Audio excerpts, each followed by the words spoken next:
दोस्तों, आप जो साइड में देख रहे हैं ये तस्वीर उस हैवान अशोक की है जिसने अपनी माँ के साथ इतनी दरिंदगी की। और ये जो अशोक है यह अपनी माँ के साथ हर रोज रात को मुन्नी देवी जो उसकी माँ है उसके साथ यह दरिंदगी करता था। और यह माँ है जो अपनी समाज में इज्जत बचाने के लिए समाज में तरह तरह के लोगों को रहने से उनके सामने अपनी इज्जत बनाए रखने के लिए यह माँ चुप रहती है। और यह काफी लंबे समय से चल रहा था। आखिरकार इस माँ की जो बर्दाश्त की सीमा है वह टूट जाती है और आखिरकार जो ये माँ है यह कुल्हाड़ी से अपने ही बेटे की हत्या कर देती है। और इसने अपने बेटे को कुल्हाड़ी से काट डाला। काट डालने के बाद इसे जब इसने बताया कि कुछ लोग कातिल आए थे, वह मेरे बेटे अशोक की हत्या कर दी। जब पुलिस ने इस मुन्नी देवी को 2 दिन के बाद कहा कि मुन्नी देवी चाहे कुछ भी हो, तुमने ही अपने बेटे की हत्या की है।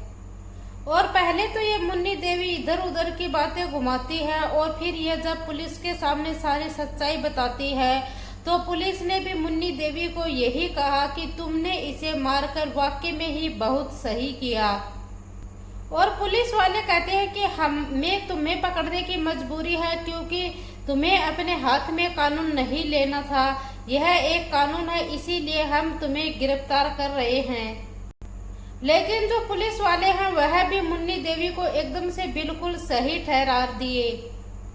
और आखिरकार सवाल ये उठते हैं कि इस बेटे ने अपनी ही माँ के साथ कब से ये हैवानियत कर रहा था, कब से अपनी माँ के साथ ये गलत काम कर रहे थे और इस माँ ने आखिरकार यह कदम कब उठाए और इसने कैसे सोचा कि अपने बेटे का अब कत्ल करने का वक्त आ गया है।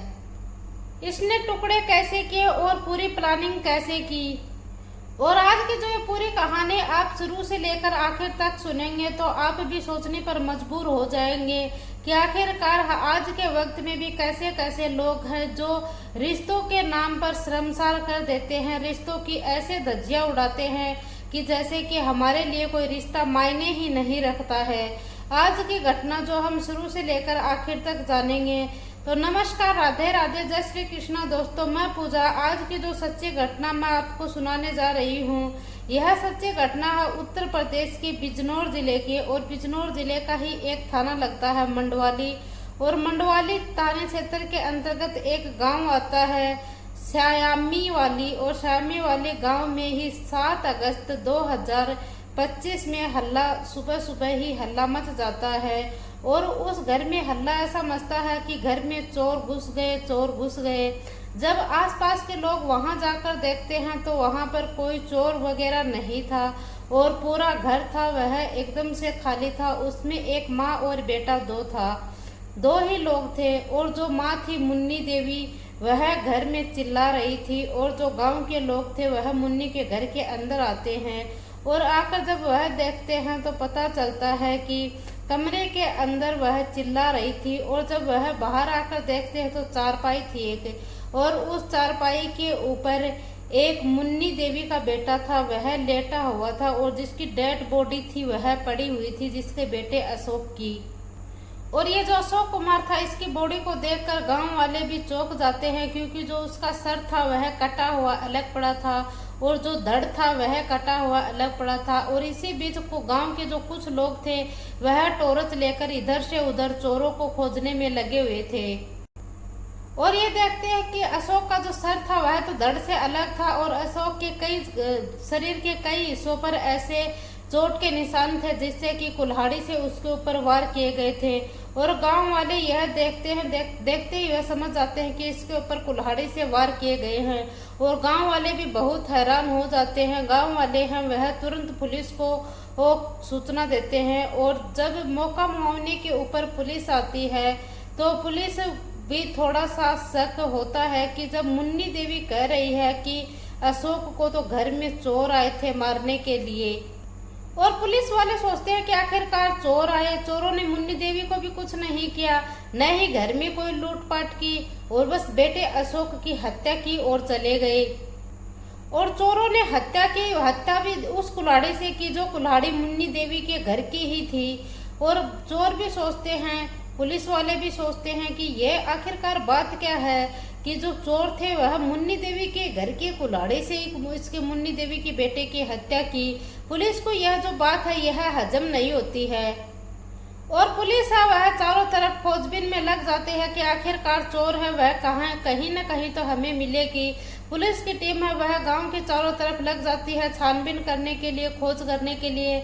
ऐसे ही करते करते 7 अगस्त निकल जाती है, 8 अगस्त निकल जाती है और फिर 9 अगस्त निकल जाती है, जिसमें कि पुलिस ने चारों तरफ से घेर रखा था। और साथ में पुलिस यह भी अंदाजा लगाती है कि यह भी सर्कुलेंस टीम से पता करती है कि उस इलाके में रात को किस किस का नया नंबर था, फोन था वह एक्टिव था। तो पुलिस को पता चलता है कि यहाँ पर कोई फोन एक्टिव ही नहीं था और पुलिस को ऐसा लगता है कि यहाँ पर कोई इंसान ऐसा आया ही नहीं जिसके पास फोन हो, नया नंबर से यहाँ कोई इंसान आया हो। और पुलिस वालों ने गांव में भी पता किया कि किसी ने किसी को आते हुए देखा हो, किसी ने किसी को जाते हुए देखा हो, लेकिन गांव के किसी व्यक्ति ने ऐसा कुछ देखा ही नहीं। नहीं तो गांव के किसी व्यक्ति ने किसी को आते हुए देखा, नहीं किसी को जाते हुए देखा। और यह सब जांच पड़ताल करने के बाद पुलिस का आखिरकार शक है वह अब उसी की मां के ऊपर जाता है। पुलिस सोचती है कि कहीं अशोक की हत्या इसी की मां मुन्नी देवी ने तो नहीं की है। फिर गांव वालों से पता चला कि आखिरकार ये अशोक था, यह घर में आए दिन शराब पीकर आया करता था और जो इसकी मां है मुन्नी देवी, इससे आए दिन झगड़े फसाद हुए करते थे इसके। और गांव वालों ने यह भी शक जताया कि कहीं न कहीं अशोक की हत्या उसी की मां मुन्नी देवी ने तो नहीं की। जब पुलिस वालों के सामने गांव वालों ने यह शक जताया तो पुलिस है वह जो अशोक की मां है मुन्नी देवी, उसको हिरासत में लिया। उसको हिरासत में लेने के बाद जब पुलिस ने उससे पूछताछ की तो मुन्नी देवी है वह पहले तो इधर उधर की बातें घुमाती है कि साहब आप कैसी बात कर रहे हो, आखिरकार मैं अपने ही बेटे की हत्या क्यों करूंगी। जब पुलिस ने मुन्नी देवी से सख्ताई से पूछताछ की तो और दूसरी तरफ जो मुन्नी देवी का पति है वह भी कहता है कि आखिरकार मेरी पत्नी अपने ही बेटे की हत्या क्यों करेगी, उसे छोड़ दीजिए, उसने कोई हत्या नहीं की है। फिर पुलिस वाले मुन्नी देवी से और सख्ती से पूछताछ करते हैं, लेकिन मुन्नी देवी है वह हाँ नहीं भरती है। वह कहती है कि साहब मैंने तो कत्ल किया ही नहीं, चोर थे वह दीवार से फांगकर ऊपर से आए थे और मेरे बेटे अशोक की हत्या कर वह दीवार के ऊपर से ही चले गए। लेकिन जो पुलिस वाले वह कहते हैं कि तुम झूठ बोलना बंद कर दो, क्योंकि हमने दीवार के उस पार पैरों के निशान भी देखे थे, हमें वहां पर कोई पैरों के निशान नहीं मिले। और पुलिस वाले कहते हैं कि तुम झूठ बोल रही हो, तुम अपना गुनाह है वह कबूल कर लो, हमें पता है कि हत्या तो तुमने ही की है। फिर मुन्नी देवी है वह पुलिस वालों के सामने और क्या करती, वह आखिरकार पुलिस वालों के सामने टूट ही जाती है।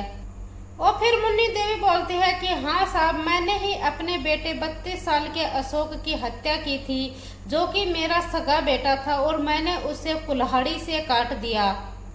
और फिर पुलिस वाले इसे पूछते हैं कि तुमने हत्या क्यों की थी, जो कि तुम्हारा सगा बेटा था, और क्या वजह थी तुमने इसकी हत्या क्यों की।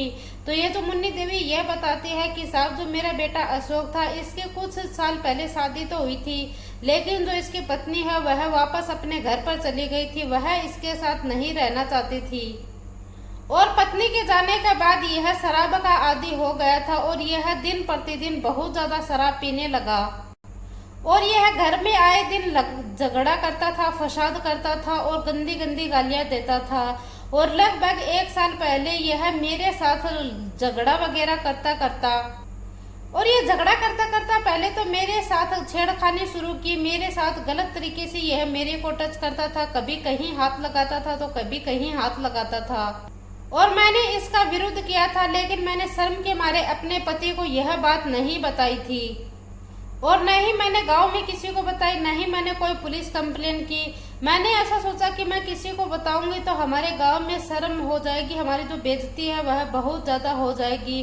गांव में हमारा इसके पिता का नाम था वह बहुत अच्छा था और इसके पिता की बहुत ज़्यादा इज्जत थी गांव में, इसके पिता की इज्जत है वह खराब हो जाएगी, इसीलिए मैंने यह बात किसी को भी नहीं बताई और हम शर्मसार हो जाएंगे कि आखिरकार और क्या करेंगे, इसका बेटा ही इसके साथ ऐसा कर रहा है। तो और कुछ महीने पहले ये अशोक जब भी घर पर आता था और ये देखता था कि इसका पिता था वह घर पर नहीं होता था और न ही मेरे कोई बेटी है, सिर्फ एक अकेला लौता बेटा ही था मेरे अशोक। और ये मौका देखकर मेरे साथ गलत काम करता। जब भी मैं इसका विरोध करती तो यह मेरे साथ मार पिटाई करता और यहाँ तक कि यह मेरे गर्दन के ऊपर चाकू भी लगा देता।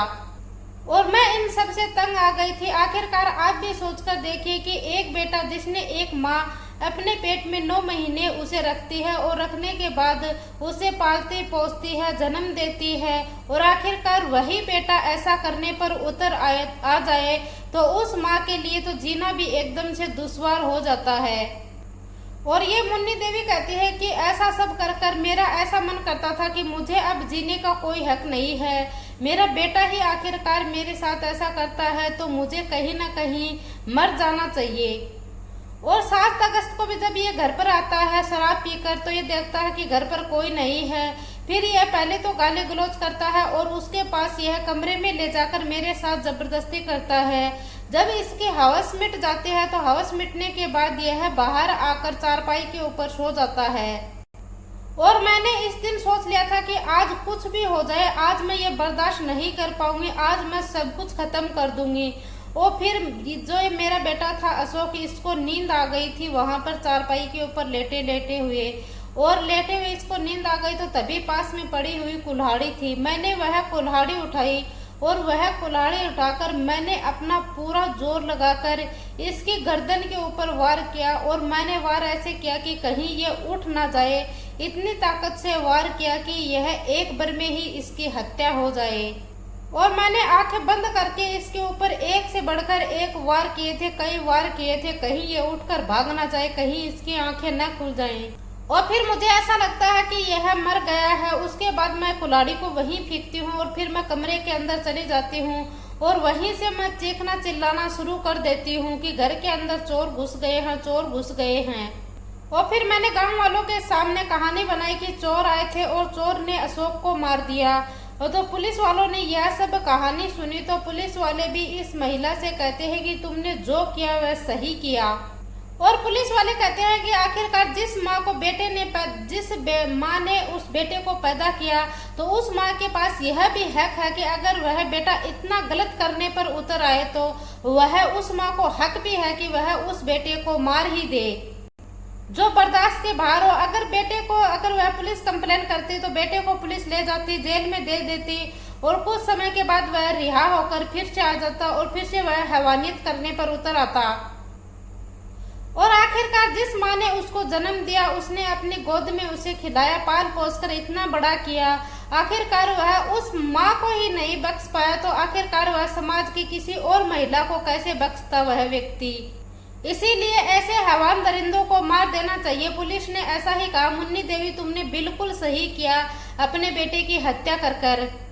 और पुलिस वाले कहते हैं कि मुन्नी देवी हमें तुम्हें गिरफ्तार तो करना पड़ेगा क्योंकि यह कानून है और कानून के मुताबिक पुलिस वाले हैं वह मुन्नी देवी को गिरफ्तार कर लेते हैं और गिरफ्तार कर मुन्नी देवी को जेल में भेज देते हैं। और जब यह अशोक इसकी जो डेड बॉडी थी वह गांव में पहुंची तो गांव वालों ने ऐसा ही कहा यह तो कुत्ता था जो अपनी माँ के साथ भी इतना बुरा किया था, इस कुत्ते को तो मुन्नी देवी ने मार दिया तो ही सही है, यह सिर्फ एक गली का कुत्ता ही है। और इसके अंतिम संस्कार में भी कोई शामिल नहीं हुआ, उसके पिता ने ही ले जाकर इसकी ही जो चिता थी उसको अग्नि दे दी।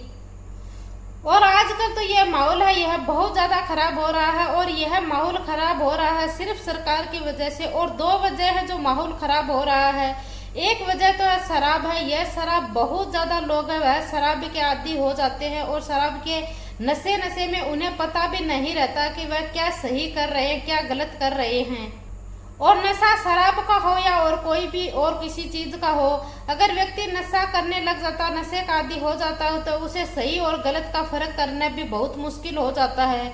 उसे नहीं पता होता कि क्या सही होता है क्या गलत होता है और उनके दिमाग के ऊपर हवस आ जाती है। उन्हें यह नहीं पता कि ये मेरी माँ है, ये मेरी बहन है, ये मेरे रिश्तेदार हैं। और यह सब आते हैं कि जो ये सोशल मीडिया के ऊपर गंदे गंदे वीडियो चलते हैं इनकी वजह से आती हैं, जो कि हमारी इंडिया में एकदम से खुल्ले गंदे वीडियो चलते हैं। और उन वीडियो में क्या दिखाया जाता है कि कुछ अंग्रेज होते हैं, उन अंग्रेजों के लिए माँ बहन सब बराबर होती हैं और उनके लिए तो माँ बहन सब एक सार होती है, वह सभी के साथ एक जैसा व्यवहार करते हैं और वही वीडियो वह इंडिया के लोग देखते हैं और वही देखकर वह उनके दिमाग के ऊपर भी वही असर करता है। वह फिर शराब पीना शुरू कर देते हैं और वह वीडियो देखते हैं, फिर उनको भी सिर्फ वैसा ही दिखता है जैसे वह लोग देखते हैं और ऐसे कांड हो जाते हैं। फिर आप इस घटना पर क्या बोलना चाहेंगे कमेंट बॉक्स में जरूर बताना।